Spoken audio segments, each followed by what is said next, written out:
Coil না জ্বললে ধুমা উড়বে না, ধুমা না উড়লে মশা মরবে না, আগুন না জ্বালালে কয়েল জ্বলবে না।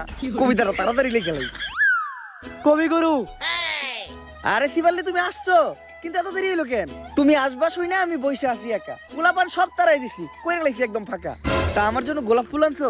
গোলাপ তো আনে নাই, কিন্তু ফুল আনছি গাঁদা, কারণ আপনার মাথার চুল সাদা। তুমিও কবিতা কও? বুঝলাম না, বাংলাদেশের সব মানুষ কেমন জানি কবি হয়ে যাইতাছে। থাক, ফুল আনা লাগবে না, বসো। তুমি তো নিজেই একটা ফুল। আপনি এই জায়গায় বসে কি করতেছিলেন? আমি কবিতা লিখতেছিলাম, কারণ আমি প্রাক্তনকে কখনো ক্ষমা করবো না।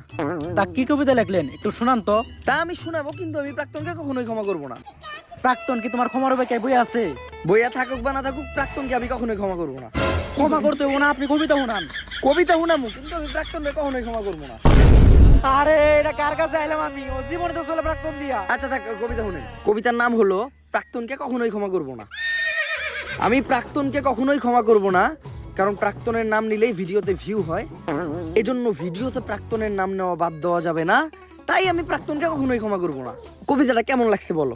এটা কি কোনো কবিতা? পেলা নার্সারি পোলাও না তো এর থেকে ভালো লাগবো। এই, তুমি যেটা জানতে আমার কাছে আসছো ওটা বলো। কবিগুরু, আমি জানতে চাই বর্তমানে কি করলে সফল হওয়া যাইব?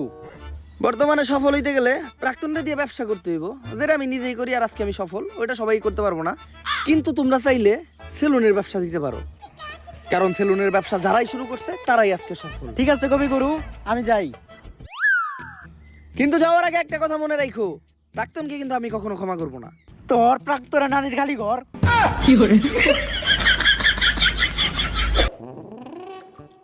তাইলে এই ঘটনা সফল হইতে গেলে আমাকে এখন একটা সেলুন দিতে হইব। এর লেগেই তো দেখতেছি ইদানিং দিয়ে না হেই একটা করে সেলুন দেয়।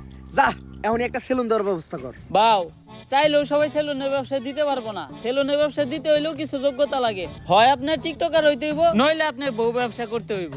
এই টিকটক না করে তো জীবন থেকে এক ধাপ পিছিয়ে গেলাম। যেমনি হোক সেলুনের ব্যবসা করে সফল আমার হইতে হইব। এখন তুই আগে ক, কেমনে আমি একজন টিকটকার হমু? বাও, আমাগো এলাকায় একজন টিকটক বিশেষজ্ঞ স্যার আছে, যে আপনার এক ক্লাসে পুরো প্রফেশনাল সাবজেক্ট টিকটকার বানিয়ে দিব। তাইলে ওর কাছে এলো।